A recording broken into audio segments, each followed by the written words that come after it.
Millions of Americans qualify for free or low-cost internet and don't even know it.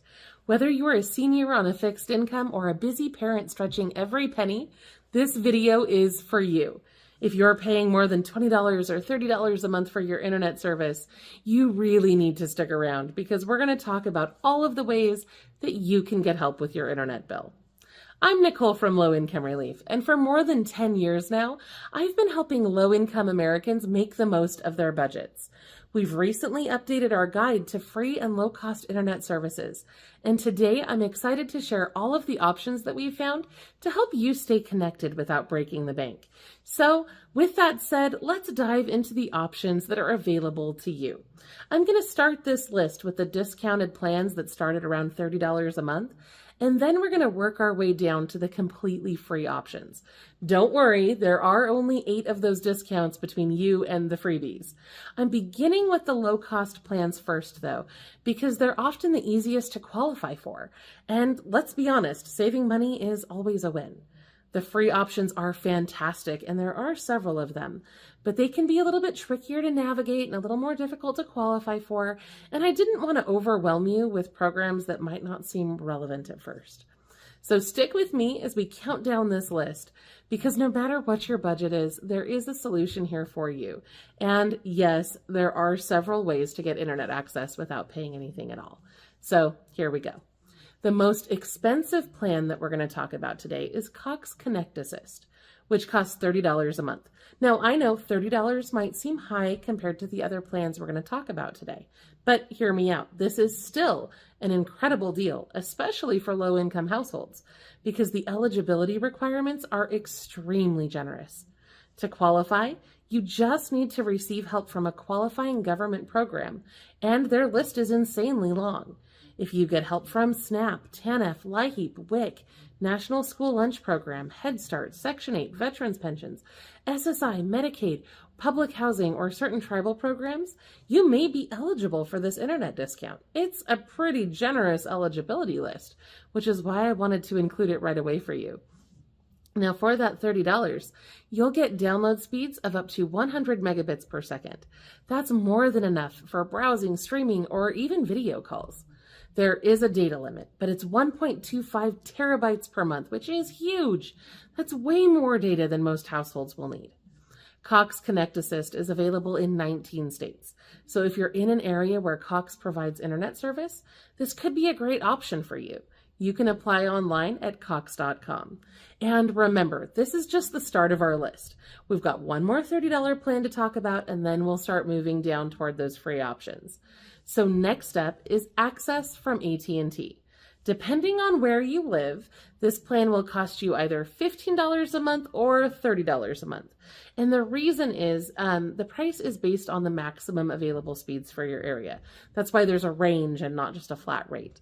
If you're only able to get the $50 megabit service, you're only going to pay $15 a month. But if you're able to get that higher 100 megabit speed, you'll be charged $30 a month. To qualify for this, your household income needs to be at or below 200% of the federal poverty level, or you need to participate in a qualifying program like SNAP or the National School Lunch Program. Because of this, some people also call this program the AT&T SNAP Internet Program, but it's really called Access from AT&T. This program is available in 22 states, so if you live in their service area, this could be a solid choice for your household. You can sign up at at&t.com. Okay, so now we're going to move on to another plan that is even more affordable.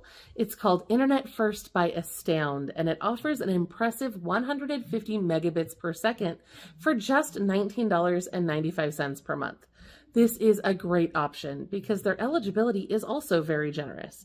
They say that you may be eligible if you are age 62 or older, or if you're active military or a veteran or a student receiving federal financial aid, or if you're in a public assistance program like SNAP, SSI, Medicaid, National School Lunch Program, WIC, housing assistance, and so on.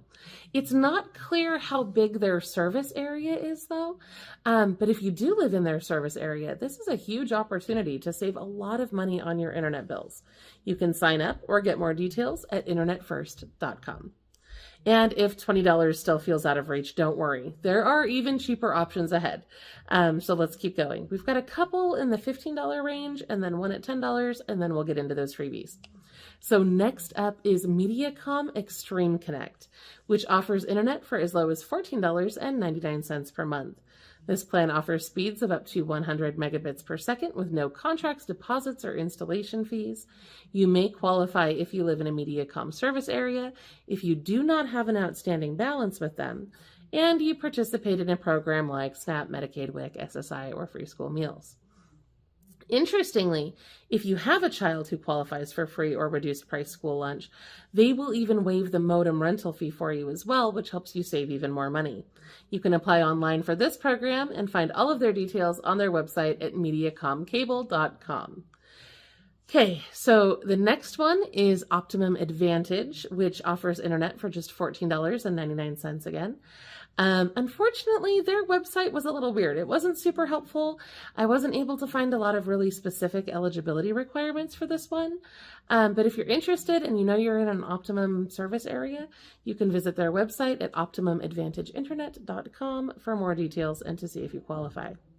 The next one is Internet Essentials, and this is one of the best known programs out there for low-income internet. For over 10 years, Comcast Xfinity has connected more than 10 million low-income individuals to fast, reliable internet through this program. It's fabulous. Now, the bad news is that it's not $10 like it used to be. They've raised the prices in recent years, and the plan now costs $14.95 a month, but it still provides great value. Their speeds have also increased up to 75 megabits per second, and they've made it easier to qualify for the program. You just need to participate in programs like SNAP, Medicaid, SSI, TANF, WIC, Pell Grants, Public Housing Assistance, or similar benefits. If you're eligible, you can apply online and get started quickly. Just head over to xfinity.com to get started. Now I've got one more for you before we move into the free options. Connect to Compete is a program offered by Cox, and I know it's been offered by other ISPs as well, at least in the past. This program provides discounted internet service for just $9.95 a month, but it's limited to low-income K-12 students only. If you're interested in that, you can reach out to Cox or your local ISP to see if they offer something similar. And while you're considering these options, please do not forget about Lifeline. The Lifeline program is a federal initiative that helps low-income households get discounts on their internet and phone bills. If you qualify, you could save around $9.25 a month on broadband internet service, or even more if you live in tribal lands. Lifeline works with many internet providers, and you may even be able to combine it with some of the programs that we've already talked about to help maximize your savings. To apply, just go to the Lifeline website and check your eligibility. And of course, if you're still looking for ways to save money or get a little extra cash or get help paying your internet bill, be sure to check out our sponsor, Free Cash. It's a platform that lets you earn money online by completing surveys, trying new apps, playing games, things like that. It's a great way to help cover small expenses like your newly discounted internet bill. And it's super easy to get started. You can head over to lirlinks.com/freecash to sign up and start earning today. Okay, so now we're going to move into those free options that you've been looking forward to. And before we dive into this list, I just want to be upfront with you. These programs are a lot more limited than the discounted plans that we've talked about so far. That's why we led with those, because we're trying to help as many people as possible. The free internet options are great, but they are often restricted by availability, strict eligibility requirements, or specific circumstances. So they may not work for everyone. But that being said, they are absolutely worth exploring if you qualify, and they can make a huge difference if you're able to get one. So let's kick things off with T-Mobile's Project 10 Million. This is a fantastic program designed to help K-12 students stay connected. This program provides up to 200 gigabytes of free internet through a mobile hotspot. If you need more data than that, you can buy a data pass for $10. And the best part is that for this, the application process is quick. It only takes about 5 minutes. And once you're approved, you can keep that connection for up to 5 years, which is phenomenal. To qualify, you just need a K-12 student in your household who is enrolled in an eligible low-income program like SNAP, EBT, TANF, Medicaid, Head Start, National School Lunch Program, and so on. If you think this program could work for your family, be sure to go to tmobile.com to apply online and get started. Next up is Google's Gigabit program, which offers completely free internet for people living in participating affordable or public housing complexes. If you qualify, you can get gigabit speed internet at no cost, which is huge. And that's a great way to stay connected without breaking the bank. So if you're if you're in a public housing complex or an affordable housing complex, you'll need to find out if they are part of this program. You can ask your landlord, you could check the Google website, check your eligibility, see if you can get in on that. And now let's take a look at another way that you might be able to get free internet. And this is one of my favorites. You can go to your local library, and I'm not talking about going in there and sitting down and using the computers. Many libraries across the United States offer free hotspot internet services that you can check out and take home with you. And a lot of libraries will let you borrow these for weeks or months, or sometimes even the entire school year. And now, of course, availability and policies are going to depend on your local library, and there's thousands of them. So you're going to need to check with your local library to see if that's offered in your area. But I've seen it in a lot of places, and I think it's fantastic. I'm a big fan of libraries. They have free museum passes a lot of times. They have like equipment rentals, all sorts of things. Love the library. Definitely check that out. But for now, let's move on. So if you have a K-12 student in your household, your local school might be another way to get free internet, because the internet is so important for getting that schoolwork done. A lot of schools across the United States have programs in place to help their students with at-home internet service if they can't afford it. These programs do vary by school district, but I have seen several that offer free internet services or equipments that you can check out, like hotspots, to make sure that your students are able to stay online. To find out if this is available in your area, you're going to need to contact your local school and speak to someone in the office to find out about any internet assistance programs that they offer. Another cool initiative that I've seen recently is free neighborhood Wi-Fi. In some areas across the United States, neighborhoods have started introducing free public Wi-Fi to help low-income families stay connected. For example, the Noma area in Washington, D.C. offers basically free Wi-Fi across 32 blocks. So anyone in that range can use that internet. New York City is also considering similar initiatives, and other neighborhoods around the country already have programs in place or are exploring those or implementing them. It's very useful, I think, for the people who live there. And of course, if this isn't in your area and you want it to be, you can reach out to your local government or community organizations to see if your area offers free neighborhood Wi-Fi services, if they're planning to, and you can always spearhead that movement in your area as well and try to get support for that. But for now, let's move on to the next resource. I know if you've got to this point in the video and you haven't found a single thing that you qualify for, I know that can be really frustrating.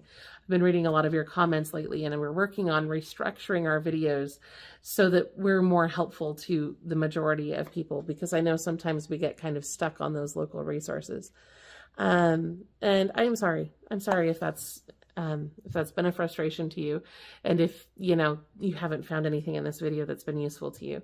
So if you've got to this point and nothing else is working out, I do have a few more tips. They're not the easiest or most convenient ones, but you can check your local parks. A lot of cities have started installing free public Wi-Fi and even device charging stations in their parks. I know Detroit has been working on that throughout the last year. Not saying that you can take the internet home, because clearly you can't, but you can go spend some time in the park and use their Wi-Fi. And if you live in an area that's been affected by a natural disaster, a lot of times you can get free internet as well. A lot of ISPs step up to provide free Wi-Fi to areas that have been impacted, whether that's wildfires or hurricanes or tornadoes or so on. And finally, if all else fails, you can go to the library and use their computers and their internet connections. I know that's not preferred. It's not convenient. It's not exceptionally helpful. But it is an option if none of these other options are working out for you. And like I said, if you end up at your local library, be sure to ask them about the other services that they offer too, because a lot of them can help you apply for benefits and give you free museum passes, all sorts of great things at your local library. But I will quit rambling about that. That is the subject of another video. So thank you so much for watching. I hope this video has been helpful to you. Be sure to check out our other videos for more ways to save money and get free stuff.